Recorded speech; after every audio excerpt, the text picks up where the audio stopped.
Vamos a continuar con nuestro tema. Dígale a su compañero, no te vayas a dormir, ¿eh? Qué rico desayunamos, pero no nos vayamos a dormir.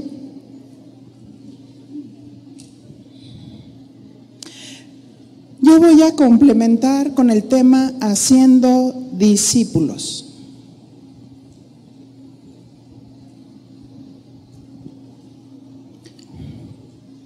Padre, en el nombre de Jesús estamos en tus manos y pedimos, Señor, guía de tu Espíritu, iluminación, y que tú cumplas tus propósitos en cada uno de nosotros como maestros, como padres de familia. En el nombre de tu amado Hijo Jesús, muchas gracias. Haciendo discípulos. Mateo 28:19, por favor.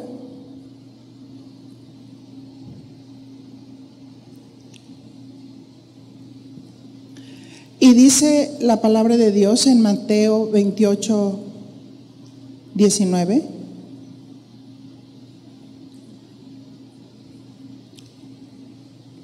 Por tanto, id y haced discípulos a todas las naciones, bautizándoles en el nombre del Padre y del Hijo y del Espíritu Santo. Aquí la palabra dice, id y haced discípulos a todas las naciones. Haciendo un paralelo con Hechos capítulo 1, verso 8.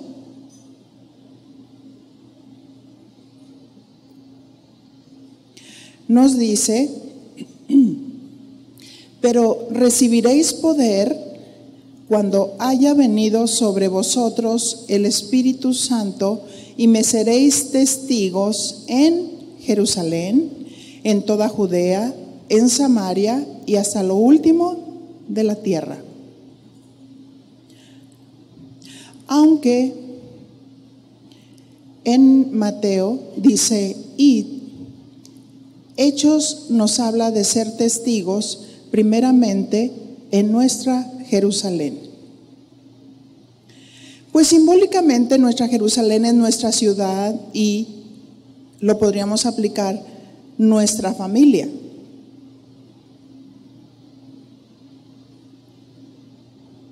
Y bueno, muchos maestros son padres de familia, otros son hijos de familia, porque ahorita ya tenemos una generación de niños y adolescentes, son como 12 o 13 que ya son maestros en la escuela infantil.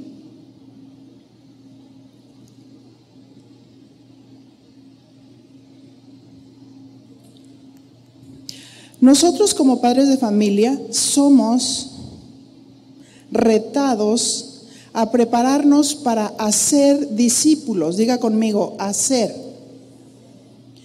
Primeramente en nuestra casa y con nuestra familia. Porque el hecho que nuestros hijos vayan a la iglesia no significa que son salvos, ¿verdad?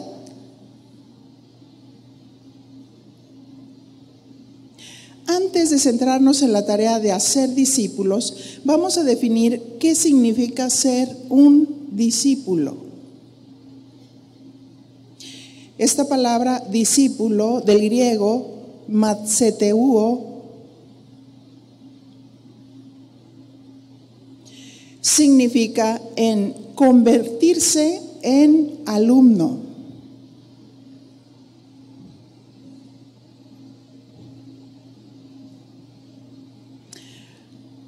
Así es que, ¿cuál es la finalidad de convertirse en alumno?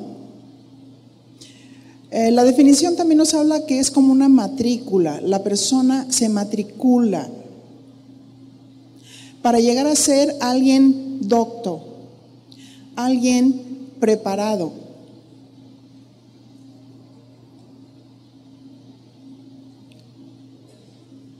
Ser un discípulo es convertirse en un alumno o ser aprendiz. como dijimos, hasta convertirse en alguien docto o preparado. Así es que como pastores y maestros se nos asignó una comisión de hacer discípulos. Pero un alumno debe de prepararse para ser un maestro, ¿cierto? Porque esa es la finalidad, esa es la meta. Llegar a ser un maestro. Así es que la meta de los padres de familia es hacer discípulos o ser discípulo para convertirse en un maestro, porque hay muchos padres que no son maestros. Estoy hablando de padres cristianos. Es más, no lo tienen como meta. Y si nosotros no tenemos una meta a dónde llegar, no vamos a llegar a ningún lugar. Así es que sí es importante tener una meta. Y es muy hermoso cuando tenemos nuestros hijos, cuando los disfrutamos, pero cuando tenemos muy clara la idea de hacerlos discípulos de Cristo, entonces implica mucho, cuesta mucho, porque hay que dar de nuestra vida, de nuestro tiempo, de estudio, de aprenderse las características de los niños, las necesidades para saber cómo bajarme al nivel y cómo llegar al corazón de los hijos. Ya Daniel Rubalcaba nos estaba hablando del grande reto de ser padres, de la condición de los niños, de las luchas que se encuentran en la tendencia de la naturaleza humana. Y en esa tendencia de la naturaleza humana, ellos siempre van a elegir lo contrario a lo que realmente les forma. Así es que, ¿cuántos padres de familia hay aquí? Levante su mano. Qué bien.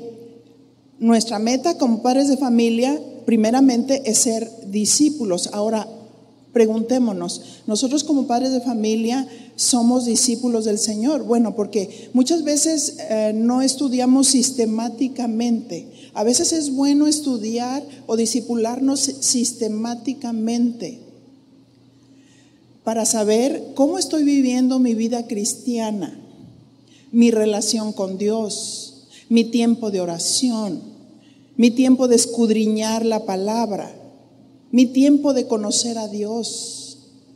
Entonces, discipular implica estudio, implica negación, implica preparación. Por eso debemos de tener una meta. Una meta de decir, realmente yo quiero ser un discípulo de Cristo, porque muchos nacimos de Dios, pero no todos somos discípulos de Cristo. Necesitamos ser discípulos para convertirnos en maestros de nuestros propios hijos. Ser una inspiración para nuestros hijos. Y para esto se necesita mucha negación. ¿Sí? ¿Por qué? Porque como padres de familia tenemos nuestros propios retos, nuestros propios afanes, el trabajo, el cansancio. Y cuando sentimos que ya lo hemos dado todo, es cuando apenas empezamos dentro de la casa y con la familia. Cuando ellos nos necesitan, cuando ellos quieren hablar, cuando necesitamos estarlos observando, qué es lo que están viendo. Se necesita negación. Si alguno quiere seguirme, dice el Señor, tome su cruz, niéguese a sí mismo cada día. Y es una negación constante para discipularnos en el Señor.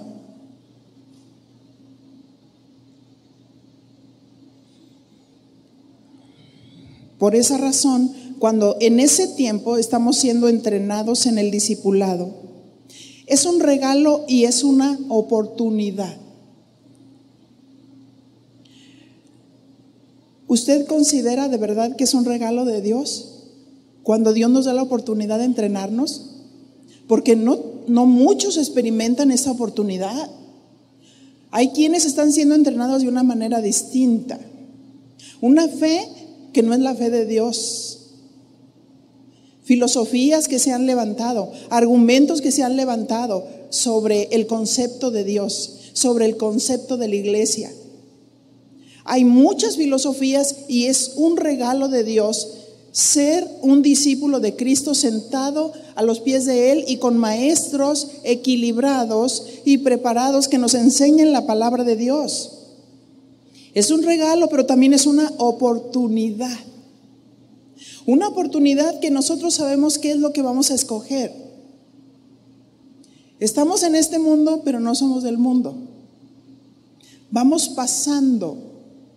Hay que ser excelentes en todo lo que hacemos, en el estudio, en el trabajo. Hay que ser excelentes en todo lo que hacemos, pero también hay que ser excelentes en nuestra preparación en el Señor. Porque vamos a dejar un legado en nuestros hijos que nos ven, un legado en los niños que enseñamos. No por los buenos oradores que seamos, sino también por lo que vivamos, que es muy importante. ¿Qué están mirando ellos en nosotros? ¿Qué están mirando nuestros hijos en nosotros? ¿Personas religiosas o personas que aman a Dios? Personas que se deleitan en la presencia de Dios, personas en las que meditan en la palabra de Dios. Y esto no es fácil. No es fácil, se requiere negación. Y fíjate lo que dice Mateo 10:24. Porque aquí vamos a encontrarnos algunas de las metas. El discípulo no es más que su maestro, ni el siervo más que su señor. Algunos peligros de los que nos debemos de cuidar, los que son alumnos y que de alguna manera nosotros seguimos siendo alumnos también. Dice allí, el discípulo no es más que su maestro. Debemos de cuidarnos del orgullo, pensando que cuando ya obtuvimos el conocimiento nos sintamos superiores aún que Jesucristo mismo. Porque muchos piensan que ya han adquirido cierto conocimiento. Mira, yo ya cursé todo el instituto bíblico y yo estoy cursando el liderazgo, yo estoy cursando los temas ministeriales, estoy haciendo y esto y otro, y estoy estudiando varios teólogos famosos. Y su centro se empieza a convertir en lo que algunos hicieron, en lo que algunos dijeron. Pero mi Jesucristo es Dios. Él es nuestro modelo, que no lo perdamos de vista.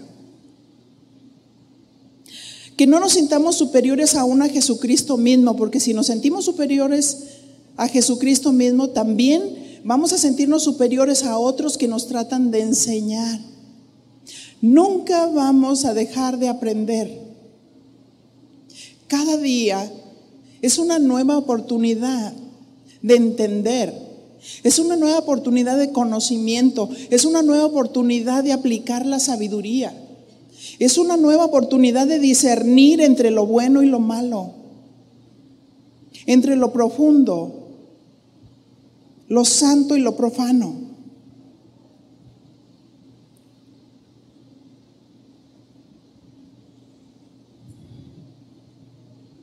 Hay quienes han puesto en el centro la doctrina, pero nuestro centro es Cristo. Nuestro centro es Dios y de Él parte toda la enseñanza. Si despreciamos al Maestro Divino, ¿qué será de los maestros de la Biblia que nos enseñan de parte de Dios? También los despreciaríamos. Y parte del discipulado es enseñarles a los alumnos que fijen sus ojos en Cristo. Un principio de discipulado es enseñarles a los alumnos que fijen sus ojos en Cristo. ¿Cuántos hijos en el hogar se hirieron y se ofendieron y ya no quisieron regresar a la iglesia? A lo mejor tú como padre eres un buen ejemplo para tus hijos, pero dicen, pero no quiero saber nada de los hermanos. Y esa es la tarea que nosotros como padres debemos de tener al discipular a nuestros hijos. Mostrarles quién es Jesús, mostrarles su obra, mostrarles su carácter, para que ellos imiten a Jesús, para que pongan sus ojos fijos en Jesús y no piensen más de lo que está escrito. Todo debe de estar centrado en Cristo, porque Él es nuestro maestro.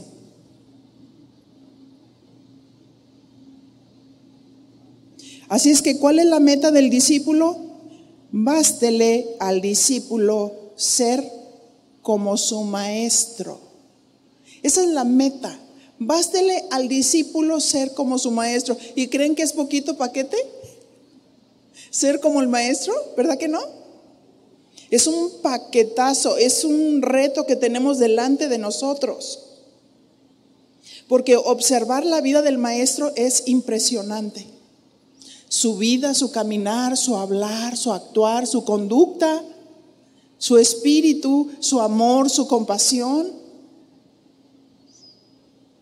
Tenemos mucho que aprender de nuestro Señor Jesús, y es lo que necesitamos vivir y es lo que necesitamos enseñar.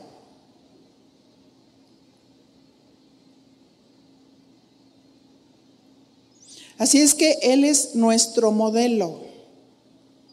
Fijar nuestros ojos en ese modelo para ser como Él y parecernos a Él en su carácter. Por ejemplo, hablando de discípulo, porque estamos hablando de ser alumno, aprendiz. Si alguien le va a la América, ¿cómo le dicen? Americanista, ¿verdad? Si alguien le va a las Chivas, ¿cómo le dicen? ¿Cómo? Pues Chivas. No le dicen eres Atlas, ¿verdad que no?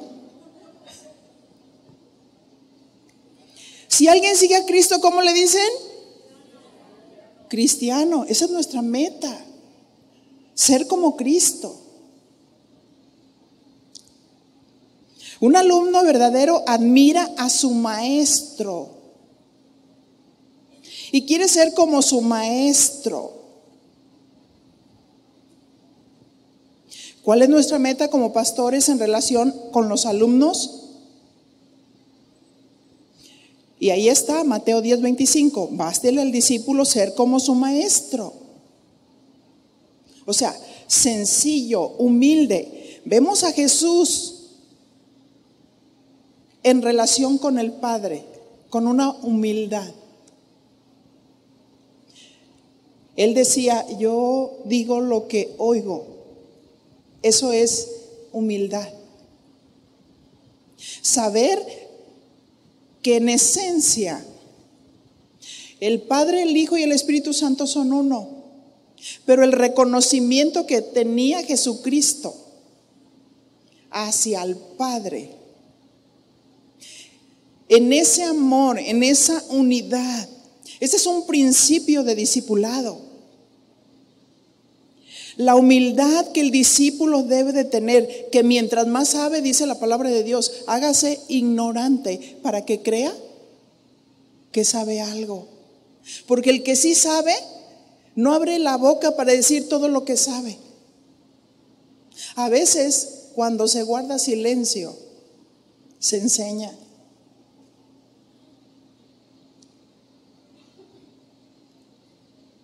Bástele al discípulo ser como su maestro y al siervo como su Señor.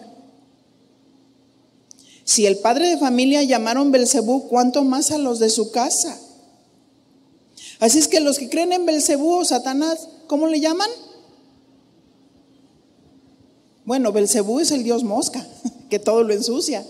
Pero Satanás, ¿qué dicen? Este es satanista. Pero el que le va a Cristo, ¿cómo le llaman? Cristiano. Tiene su meta, tiene su modelo. Cristo, su carácter, su compasión, su amor, su conducta. Pero ¿cómo es el maestro? Y esto le enseñamos también a los niños. ¿Quién es Él? No hablemos de nosotros, no hablemos de nuestra iglesia. Habla de quién es Jesucristo. El niño necesita saber quién es Él. ¿Qué hacemos con un discípulo? Le enseñamos, lo entrenamos. Porque una cosa es ser un tutor. Una cosa es dar un tutorial, una enseñanza. Pero hay que caminar con Él. Hay que entrenar, hay que formar. Lo capacitamos. Un alumno tiene que tener una meta. Y un alumno cristiano tiene la meta de ser como su maestro. Y la meta que tenemos nosotros es enseñar quién es el maestro, cómo es el maestro. En su manera de pensar, de actuar, en la manera de manejar los conceptos. Por eso Mateo 28:20 dice: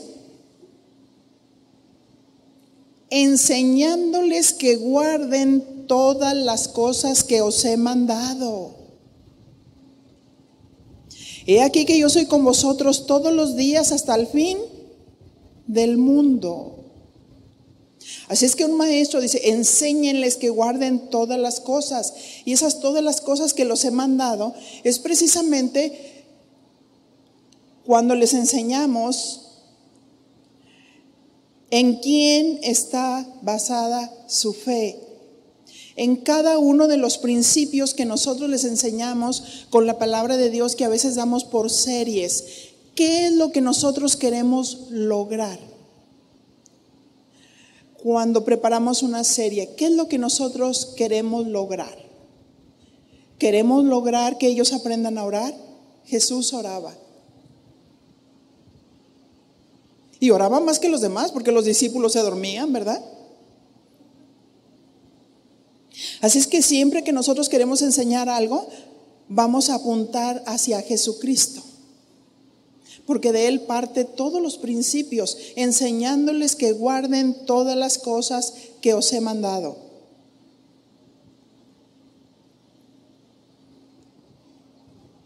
Así es que un alumno debe de seguir a Cristo, debe de fijar sus ojos en Cristo como su modelo. Juan 17:3.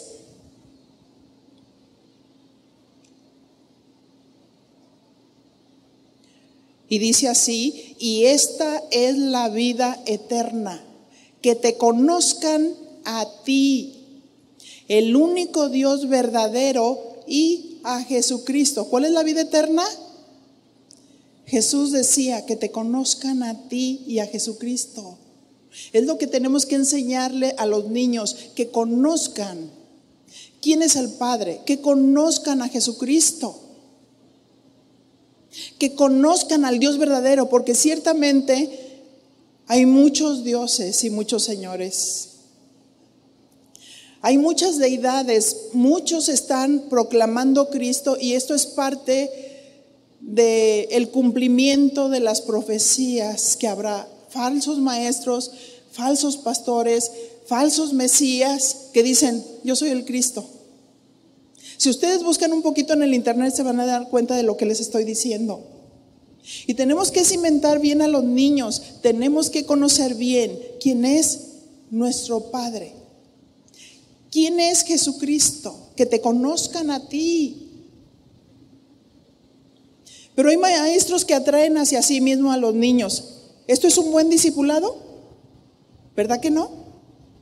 No debemos atraer a los niños hacia nosotros, debemos de atraerlos hacia Cristo. ¿Quién es Él? ¿Cómo es Él?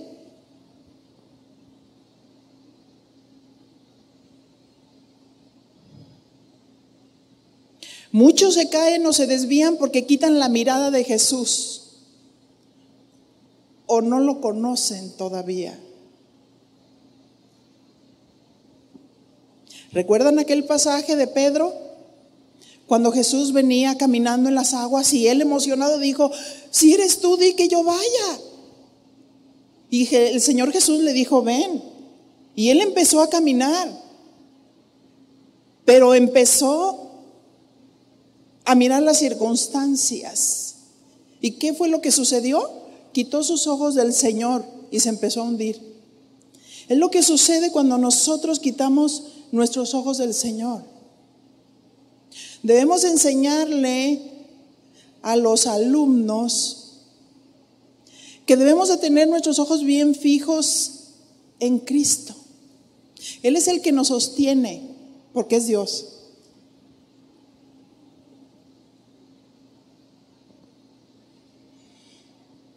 Debemos de fijar nuestros ojos en Cristo. Si alguien te ofendió, perdona. Este es un principio de discipulado, el perdón.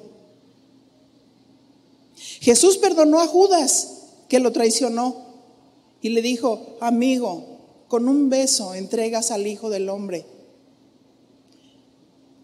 Pero Judas, con esa traición, provocó que el propósito de Dios se cumpliera en la vida de nuestro Señor Jesucristo. Ese beso de ese Judas que te traicionó, quizás el mejor amigo, quizás la amiga, quizás la hermana, y la ves entrar y tú te sientas en un lado porque no te la quieres encontrar. Perdona. Ese es un principio de discipulado. Jesús perdonó a los fariseos cuando le dijeron que tenía demonio, que por el dedo de Beelzebú echaba fuera a los demonios. Pero Jesús es Dios y Jesús es santo y es Señor de todo. Pero Jesús los perdonó. Jesús perdonó a la humanidad en aquel momento donde estaba consumando todo, donde el pecado de la humanidad estaba viniendo sobre él y sintió el peso, y el único momento en que sintió la separación del Padre. Pero él dijo: Padre, perdónalos, porque no saben lo que hacen.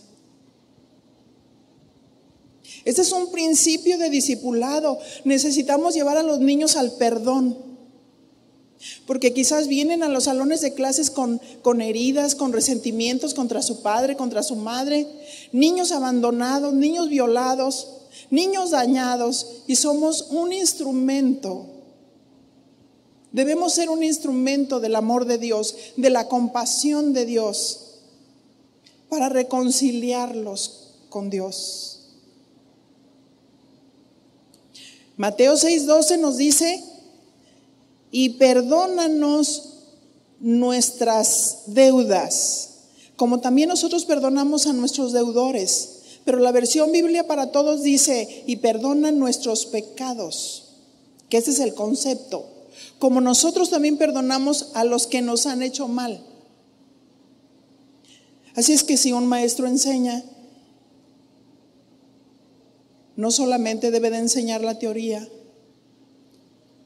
sino debe de perdonar a los que le ofenden, para que tenga autoridad espiritual cuando se pare y enseñe la palabra de Dios. Y cuando se tiene autoridad espiritual es porque has pagado un precio por esa palabra que tú estás enseñando. Y esa palabra tendrá un peso, una autoridad tremenda en la vida de los niños o en la vida de la gente que te escucha, porque viene un entendimiento de lo que es ser un discípulo de Cristo. Y un discípulo de Cristo se parece a Cristo, pero Jesús perdonó los pecados de la humanidad. Pero Jesús perdonó a los que le traicionaron. Jesús perdonó a los que hablaban mal de Él. No nos podemos enganchar con nadie.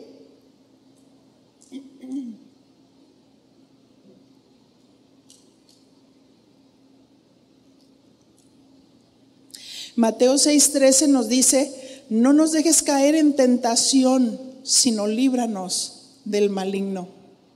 Porque el maligno está tratando de tender lazo.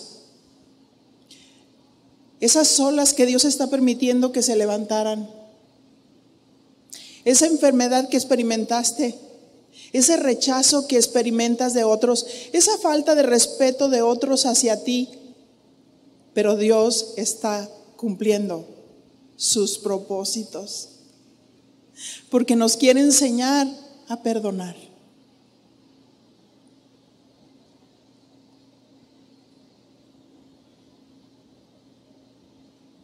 Cuando a un alumno se le discipula correctamente, te evitarás que se vuelvan personas escapistas, que se quieren ir de la congregación porque están fijando sus ojos en los errores de los demás. Cuando una persona, un hijo, una hija, no perdona los errores de los padres, entonces dice: es que ya no aguanto porque me tratan tan mal, así es que por esa razón yo ya me voy a salir de la casa. Y otros hermanos le dicen: sí, salte. ¿Eso es correcto? No oigo. ¿Es correcto que nos volvamos escapistas?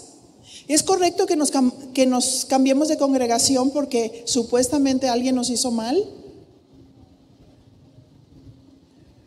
Si nos vamos a parecer a Cristo, entonces perdonemos. Perdonemos. Y si nosotros perdonamos, vamos a enseñar a otros a perdonar. Vamos a enseñar a los niños a perdonar los errores de sus padres.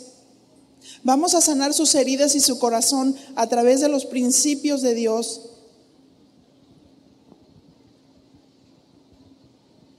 Debemos enseñarles como maestros cuál fue la misión de Jesucristo ya que vino aquí a la tierra. Hebreos capítulo 12, verso 1.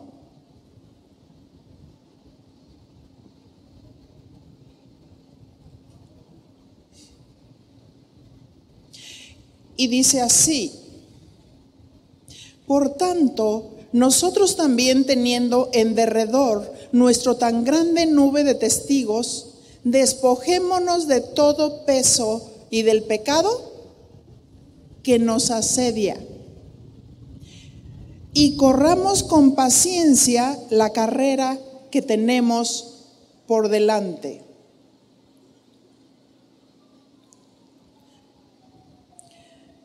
La vida de un cristiano es como una carrera que tenemos por delante. Y dice Hebreos 12:2: puesto los ojos en Jesús, el autor y consumador de la fe. ¿Sí? Pero dice: corramos con paciencia la carrera. Pero quítate el peso del pecado que te asedia. Y toma la figura de un corredor. Cuando empezamos la vida cristiana, tenemos que discipular correctamente. Y no aquellos que están discipulando y diciendo: no te preocupes. Mira, cuando tú recibas a Cristo, todos los problemas se te van a quitar. ¿Eso es buen discipulado? ¿Verdad que no? Eso es un engaño, esa es una mentira. Así es que mientras que el corredor va corriendo, tiene que asegurarse que su carrera es ligera. Un corredor en lo natural no se asegura y en las medias se pone ahí unas botellitas con agua, juguitos, ¿verdad que no?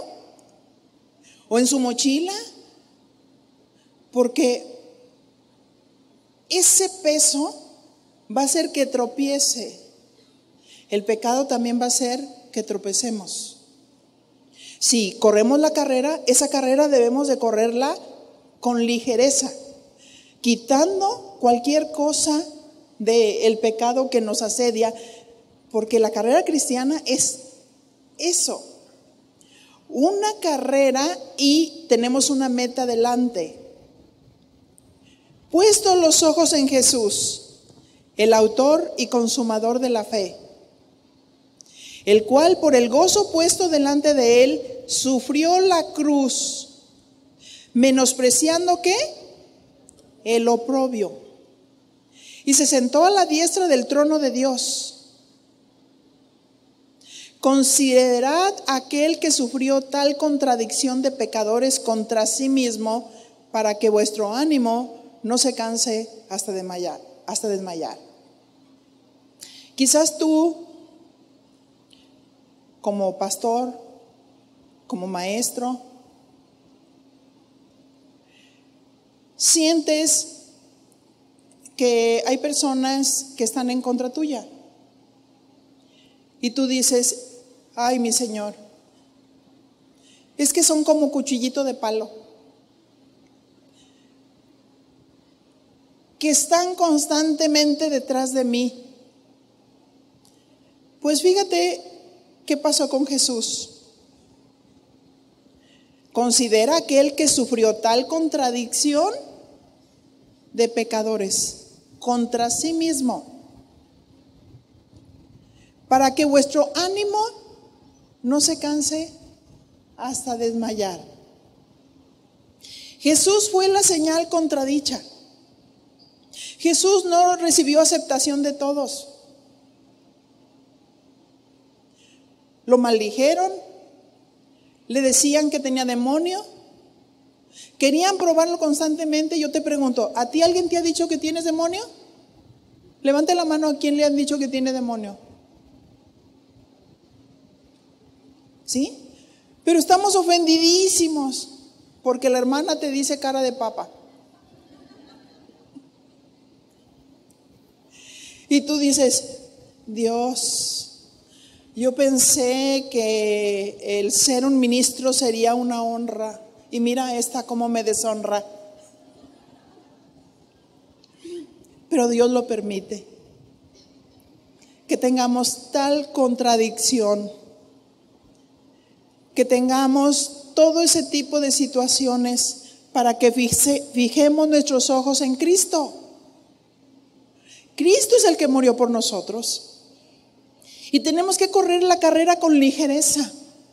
No podemos darnos el lujo de amargarnos. Porque este te vio feo. Porque el alumno no te respeta. Porque alguien quiere competir contigo a nivel de la carne. Porque alguien se compara. ¿Quién es nuestro maestro? Cristo es nuestro maestro. Observemos su vida. Recto, compasivo, amoroso, misericordioso, perdonador. Y sin embargo, fue la señal contradicha. Y él dijo, Padre, perdónalos, porque no saben lo que hacen.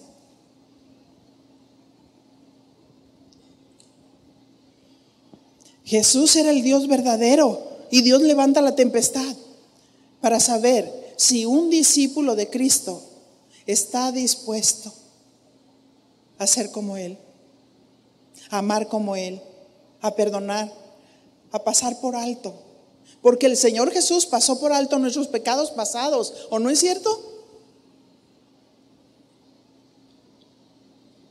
Hebreos 12:4 dice, porque aún no habéis resistido hasta la sangre combatiendo contra el pecado.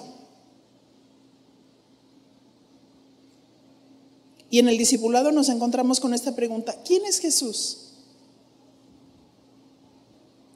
Se usa la palabra para discipular, informar, estudiar sobre el personaje de Jesús. En nuestra familia debemos enseñar a nuestros hijos quién es Jesús.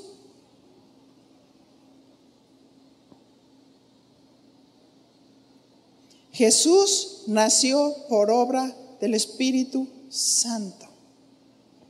A veces no consideramos que enseñar estos principios a los niños es importante. Pero es importante, así como se estudia la historia de algunos héroes o personas importantes, también se debe de estudiar quién es Jesús. Oye, cuéntame sobre ese personaje. ¿Dónde vivió? ¿Cómo nació? Jesús nació por obra del Espíritu Santo y fue un niño como tú, le decimos a los niños. Mateo 1:18.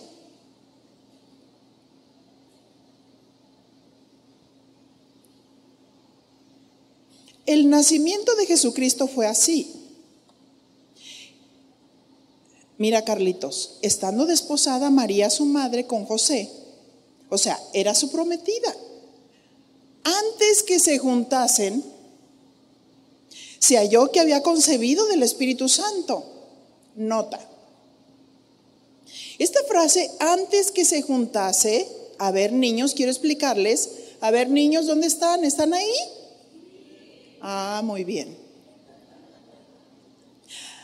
Fíjate que esta frase, antes que se juntasen, nos dice que ellos eran novios y estaban prometidos, pero no estaban juntos. Por lo tanto, humanamente habría de ser imposible que María pudiera concebir un hijo que viniera de la semillita de un varón.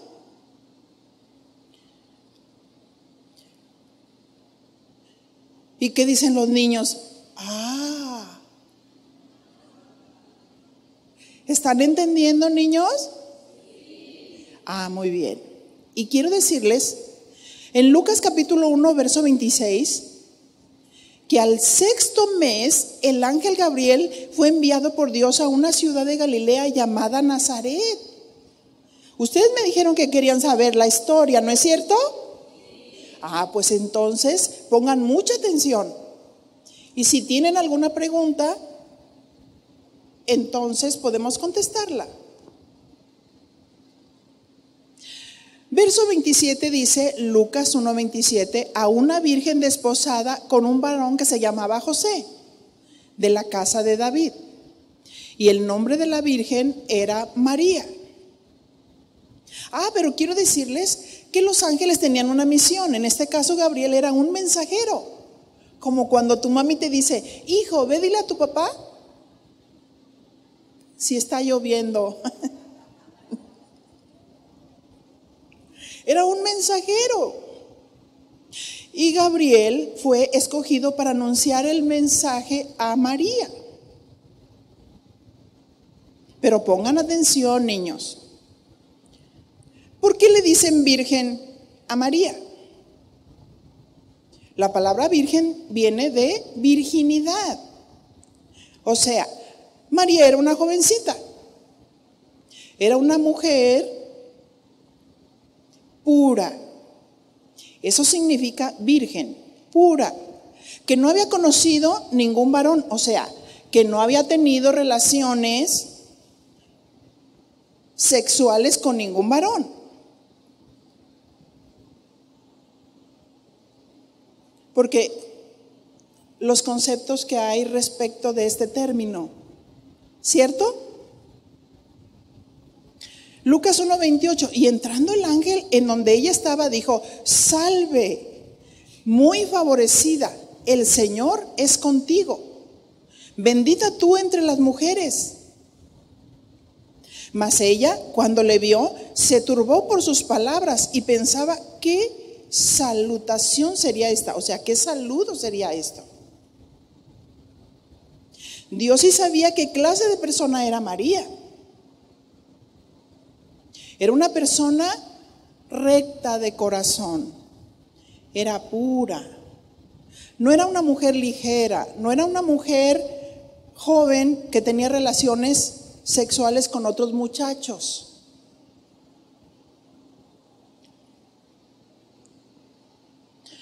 Lucas 1:30. Entonces el ángel le dijo: María, no temas, porque has hallado gracia delante de Dios. Y ahora concebirás en tu vientre y darás a luz un hijo y llamarás su nombre Jesús. ¡Qué privilegio! El Señor escogió a una mujer que era pura de corazón, a una mujer que no andaba haciendo esas prácticas que no le agradan a Dios respecto de prostituir el cuerpo. Por eso encontró gracia delante de Dios. Verso 32. Y este será grande, porque estamos hablando de Jesús. Su nombre será llamado ¿cómo? ¿Cómo, niños?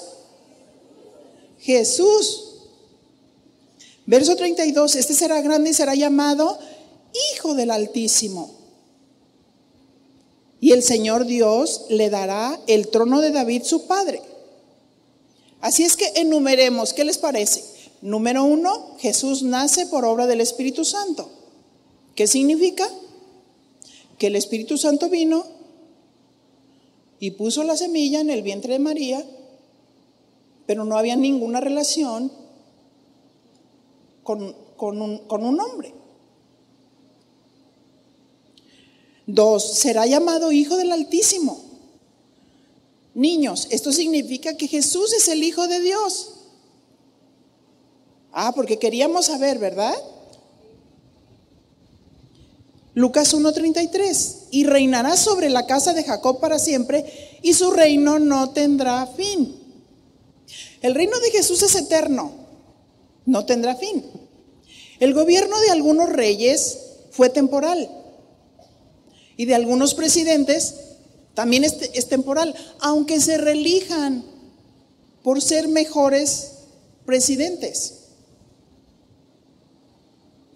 Pero el gobierno y reinado de Jesús es eterno y para siempre. Uy, qué poco se gozaron, niños. Voy a repetir, les voy a dar esta oportunidad. El gobierno y el reinado de Jesús es para siempre.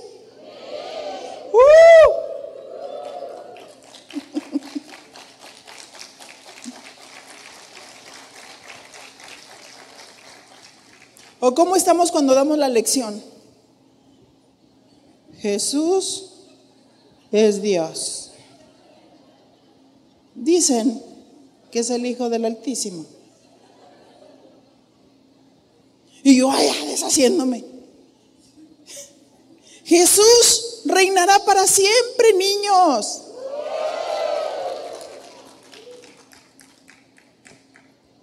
Entonces María dijo al ángel: ¿cómo será esto? Pues no conozco varón.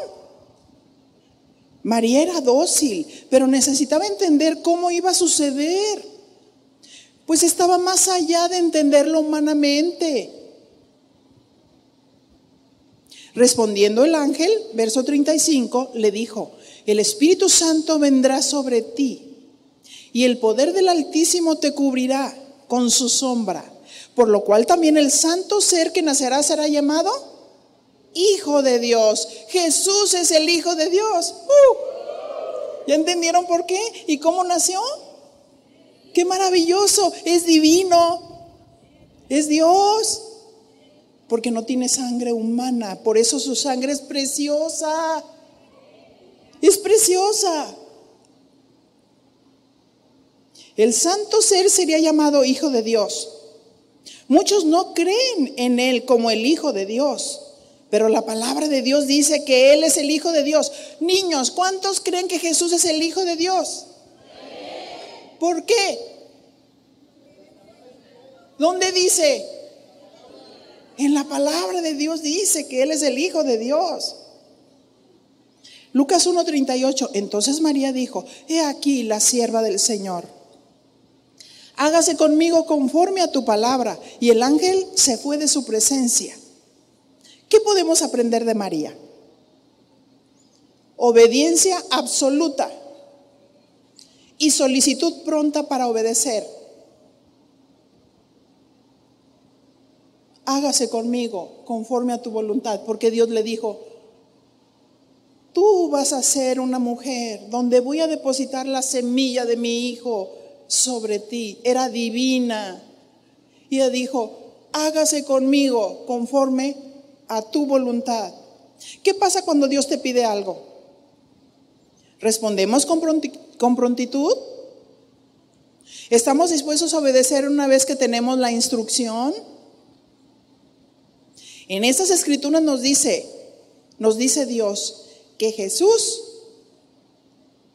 es el Hijo de Dios. Su nacimiento fue sobrenatural, divino. Ya les expliqué por qué, ¿verdad, niños? Porque Él nació por obra del Espíritu Santo. Puso la semilla en el vientre de María, fue engendrado, sin haber ningún contacto humano. Por eso su sangre es preciosa y divina, porque Él es el Dios encarnado. Y así los niños necesitan saber todos estos acontecimientos para que conozcan quién es Jesús. Oremos. Padre, en el nombre de Jesús, aquí estamos delante de tu presencia. Señor, danos inteligencia como padres, danos inteligencia como maestros, para poder explicarles a nuestros hijos quién eres tú. Ellos son tus alumnos. Nosotros queremos ser maestros llenos del Espíritu Santo de sabiduría, para poder transmitir quién eres tú, Señor. Tú eres el centro de nuestra vida, tú eres el centro de nuestra predicación. De ti parten todos los principios y a ti te damos honor, toda gloria y todo reconocimiento. En el nombre de tu amado Hijo Jesús. Dele un aplauso al Señor Jesús.